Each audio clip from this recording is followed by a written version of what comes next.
তো দেখেন এখানে ১ নাম্বার আছে, ১ নাম্বার আছে এই যে ৩য় শ্রেণীর ৪৯ পৃষ্ঠাতে ১ নাম্বার আছে ৩০ গুণন ৫ কে কিভাবে হিসাব করা যায়? ৩০ গুণন ৫ কে কিভাবে হিসাব করা যায় সেটা দেখেন এখানে দেওয়া আছে। আমরা লিখতে পারি ৩০ গুণন ৫, ৩ ৫ ১৫ আর ১ শূন্যকে শূন্য বসিয়ে দেব। এগুলো শর্ট পদ্ধতি। কিন্তু আরেকটা ২টা পদ্ধতি হচ্ছে আপনার পাতার দিকেও করতে পারেন, এদিকেও করতে পারেন। এখানে দেখেন এই শূন্যকে শূন্য হয়, আমরা শূন্য কিন্তু আগে লিখিনি।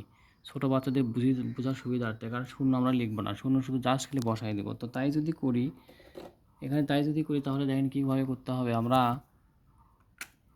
শূন্য যদি পরে বসাই দিই তাহলে ৩ পাঁচা কত হয়? ১৫, ৩ পাঁচা ১৫। তাহলে পরে জাস্ট খালি শূন্যগুলি বসাই দেবো, তাহলেই হবে ১৫০।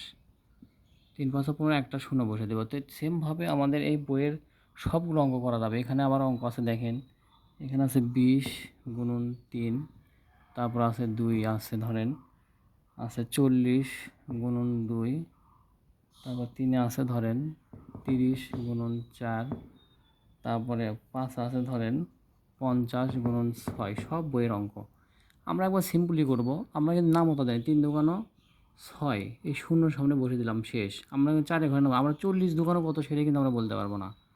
৪০ দোকানও সহজে বলতে পারবো না ছোটো মানুষ যারা, মানে ছোটো বাচ্চারা যারা আছেন। এখানে ৪ দোকানও কত হয়? ৮। ৮, এই শূন্যটা বসে দিবেন। মনে করেন শূন্য ৪ ৩০ কত আমরা কিন্তু জানি না। তাহলে ৩ ৪ আমরা জানি, কিন্তু ৩ ৪ ১২ জানি। ৩ ৪ কি জানি? ১২ জানি। শূন্য বসে দিলাম। এখানে ৫ ৬ ৫০ কত সেটা জানি না। ৫ ৬ ৩০, এটা কিন্তু আমরা নামতার মধ্যে শিখছি। ৫ ৬ ৩০, ৩০ লেখার পরে এই যে একটা শূন্য আমরা বসে দেব।